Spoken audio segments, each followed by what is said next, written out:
इस कहानी के बाद आपकी मुलाकात आपके सबसे अच्छे दोस्त से होगी, तो आखिर तक बने रहिएगा, बहुत मज़ा आएगा।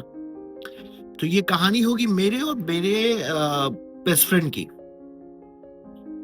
जहाँ तक मुझे ख़्याल है हम बचपन से दोस्त थे। सब कुछ हमने साथ-साथ ही किया। जब से मैंने होश सँभाला उसको अपने साथ ही पाया। हमारा उठना, बैठना, खाना-पीना, खेलना, कूदना सब कुछ साथ-साथ ही हुआ। मगर वो पढ़ने नहीं जाता था, मगर था बहुत ही होशियार, एकदम स्मार्ट। इतना कि उसकी बताई हुई आज तक कोई बात भी गलत नहीं हुई, छोटी से छोटी बात भी। मैं हमेशा उसकी हर एक बात को आँख मूंद करके मानता था और कभी भी ऐसा मुश्किल में नहीं पड़ा। मुझे ऐसा लगता था कि जैसे उसको सब कुछ पता है, अभी क्या हो रहा है, क्या होने वाला है, आगे क्या होगा, सब कुछ मतलब सब कुछ। और तो और मैं जितना ज़्यादा उसकी बात को सुनता था, वो उतना ही ज़्यादा बोलता था। वैसे देखा जाए तो ये मेरे लिए ही सही था, क्योंकि उसमें फ़ायदा तो मेरा ही था। खैर ये सिलसिला ऐसा ही चलता रहा। दिन बीते, साल बीता और फिर मैं थोड़ा पढ़ लिख गया, थोड़ी डिग्री आ गई। ऐसा लगने लगा जैसे बुद्धि आ गई। और फिर मैंने धीरे-धीरे करके उसकी बात को सुनना थोड़ा कम कर दिया। कम क्या कहें, थोड़ा बंद ही कर दिया। मेरी बुद्धि मुझे कहती थी कि एक अनपढ़ की बात को क्या सुना जाए? मैं ज़्यादा जानता हूँ, मेरी सुन।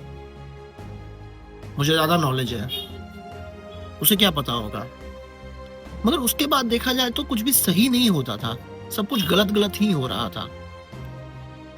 मेरा दोस्त मुझे बहुत कुछ बीच-बीच में भी बोलता रहता था, मगर मेरी बुद्धि की शोर इतनी ज़्यादा थी कि मैं कुछ भी उसकी बात को सुन नहीं पाता था।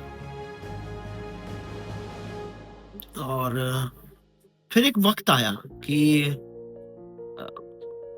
यह कुछ तो ऐसा इंसिडेंट हुआ था कि मैंने गौर किया कि वो मेरा दोस्त जब कभी भी बोलता है, वो अभी भी मेरे बारे में अच्छा ही बोल रहा था। वो मेरे बारे में कुछ भला ही बोल रहा था। तो मैंने सोचा कि मैंने अपने दोस्त की फिर से सुनना शुरू की और मैं जितना ज़्यादा सुनने लगा उसकी बात को, वो उतना ही ज़्यादा बोलने लगा। और पहले भी उसकी बात ना गलत होती थी, ना अब गलत हो रही थी। अब मैं अपने दोस्त के साथ बहुत खुश रहने लगा। दिमाग को थोड़ा शांत किया। मेरे इस दोस्त का नाम है अंतर्मन, इनर वॉइस, दिल की आवाज़, इंस्टिंक्ट, अब जो चाहे कह लें। कहीं आपके दोस्त ने आपसे बोलना बंद तो नहीं किया?